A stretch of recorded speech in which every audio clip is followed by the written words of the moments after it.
Hello friends, fitness जरूरी में आपका स्वागत है। उम्मीद करता हूँ दोस्तों आप लोग स्वस्थ होंगे, मस्त होंगे। दोस्तों आज का जो हम टॉपिक लेकर आए हैं आपके लिए बहुत ही ज़बरदस्त है। क्या आप जानना चाहते हैं जो आप खाना खा रहे हैं क्या वह खाना आपके शरीर में पच रहा है या सड़ रहा है?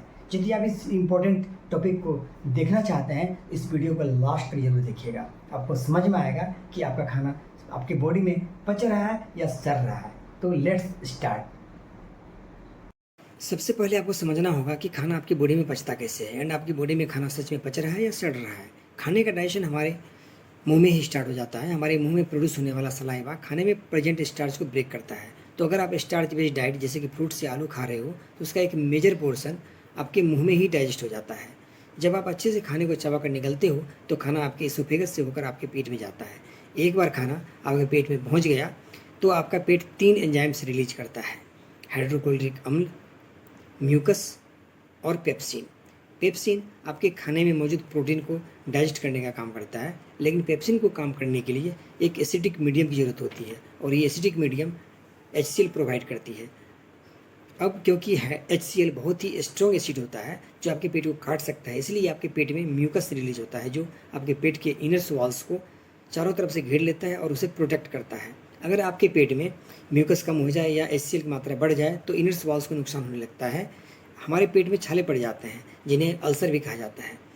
जब पेट में तीनों एंजाइम्स आ जाते हैं तो पेट एक चर्निंग एक्टिविटी करती है, वह श्रिंक करता है और फिर एक्सपेंड करता है। इससे पेट के एंजाइम्स खाने में हर तरफ से मिल जाते हैं और खाना अच्छे से डाइजेस्ट हो जाता है। अब यहाँ पर समझने वाली बात है कि अगर पूरा पेट भरकर खाना खा लेते हो तो उसे चर्निंग एक्टिविटी करने की जगह नहीं मिलती और वह खाना ज़्यादा टाइम तक आपके पेट में पड़ा हुआ सड़ता है। इसलिए कहते हैं कि कभी भी पूरा पेट भरकर खाना नहीं खाना चाहिए।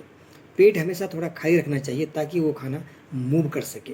पेट में 4-5 घंटे तक रहने के बाद आपका खाना वहाँ से निकलता है और फिर स्मॉल इंटेस्टाइन में जाता है। यहाँ उसकी मुलाकात बाइल जूस से होती है जो कि आपके लीवर से प्रोड्यूस होता है। बाइल जूस आपके खाने में प्रेजेंट फैट को डाइजेस्ट करता है। इसके अलावा यहाँ पर और भी जूसेस मिक्स होते हैं जो प्रोटीन को और डाइजेस्ट करने का काम करता है। इंटेस्टाइन में एक पेरिस्टोलिसिस मूवमेंट होता है जिसके हेल्प से खाना आगे की तरफ मूव करता है। इसलिए फिजिकल एक्टिविटी करना ज़रूरी है। जब आप फिजिकल एक्टिविटी करते हो तो इंटेस्टाइन के लिए पेरिस्टोलिस की मूवमेंट और आसान हो जाता है। रास्ते में आपके स्मॉल इंटेस्टाइन की वॉल आपके खाने से न्यूट्रिएंट्स को ऑब्जर्व करके उससे आपके ब्लड सेल्स तक पहुंचा देती है। जो खाना सही से डाइजेस्ट नहीं हो पाता है वो खाना वेस्ट मटेरियल के साथ लार्ज इंटेस्टाइन में चला जाता है और वहाँ से बाहर निकल जाता है। डाइजेशन के प्रोसेस को आप समझ गए होंगे। अब देखते हैं कि ईटिंग हैबिट्स को आप कैसे इंप्रूव कर सकते हो। ये वीडियो सबसे इंपॉर्टेंट होने वाला है, ध्यान से सुनिएगा। Number 1, chew your food well.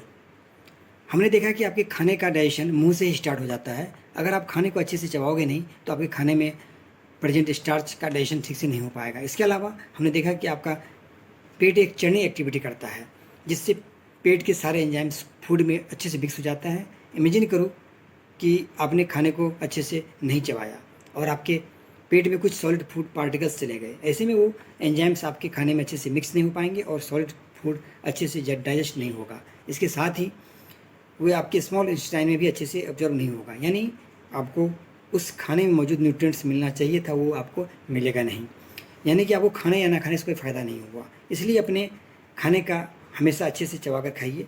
Ayurveda में कहा गया है कि खाने को हमें 32 बार चबा कर खाना चाहिए ताकि सारे सॉलिड पार्टिकल्स ब्रेक हो जाए और उसमें सलाइवा अच्छे से मिक्स होकर डाइजेस्ट हो पाए। यानी एक तरह से आपको खाना नहीं बल्कि पीना चाहिए।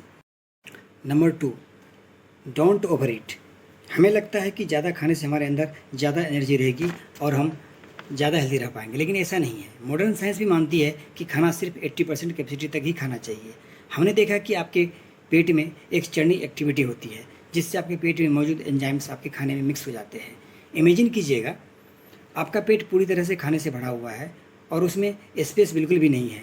ऐसे में आपके पेट को चर्न करने में प्रॉब्लम होगी, उसमें एंजाइम्स अच्छे से मिक्स नहीं हो पाएंगे एंड आपका खाना पचेगा नहीं बल्कि सड़ेगा। हमें एसिडिटी होगा और मुंह से बदबू आने लगती है। इसलिए आपको कभी भी पूरा पेट भरकर नहीं खाना चाहिए। Number 3, don't drink water after मील।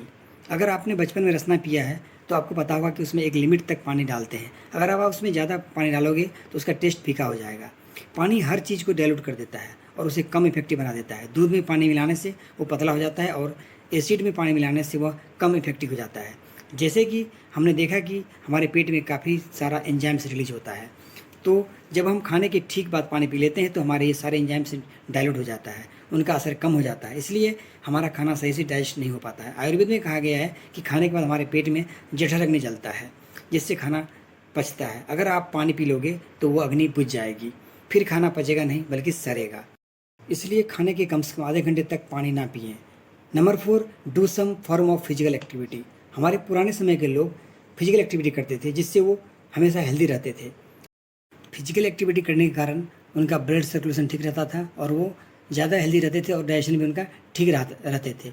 हमारी जनरेशन की प्रॉब्लम्स ये है कि हम सारा दिन बैठे बैठे निकाल देते हैं, इस वजह से हमारा ब्लड सर्कुलेशन ख़राब हो जाता है, हमारे इंटेस्टाइन में पेरिस्टोलिस मूवमेंट नहीं हो पाता है, इससे हमारे खाने को आगे मूव करने में प्रॉब्लम्स होती है, जिससे वो खाना टाइम पर मूव नहीं हो पाता है। इसलिए ज़रूरी है कि आप दिन भर में थोड़ा फिजिकल एक्टिविटी कीजिए।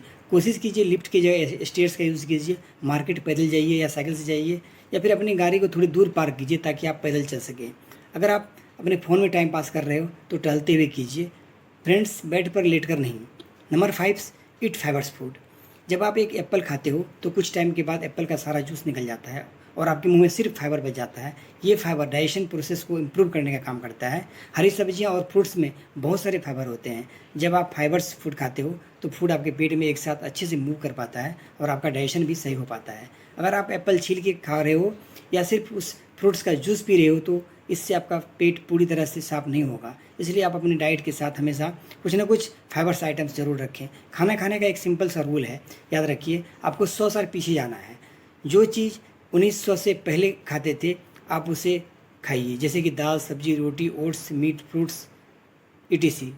जो चीज़ साल 1900 से पहले एग्जिस्ट तो करती थी लेकिन लोग उसे कम खाते थे, आप उसे भी कम खाओ, जैसे कि शुगर। और जो चीज़ साल 1900 से पहले एग्जिस्ट नहीं करती थी आप उसे जितना ज़्यादा हो सके उतना ज़्यादा अवॉइड करो। इस कैटेगरी में आपके सारे प्रोसेस आइटम्स और जंक फूड आ जाते हैं। अगर आप इस सिंपल से रूल्स को फॉलो तो आपको पेट से रिलेटेड कोई प्रॉब्लम नहीं होगी और आप लंबा जिएंगे। तो मेरे साथ अफर्म कीजिए कि yes I will do. Friends, video आपको कैसा लगा ज़रूर बताइएगा, लाइक सब्सक्राइब जरूर कीजिएगा ताकि मुझे मोटिवेशन मिलती रहे और आपके लिए एक से एक वीडियो लाता रहूँ। Thank you.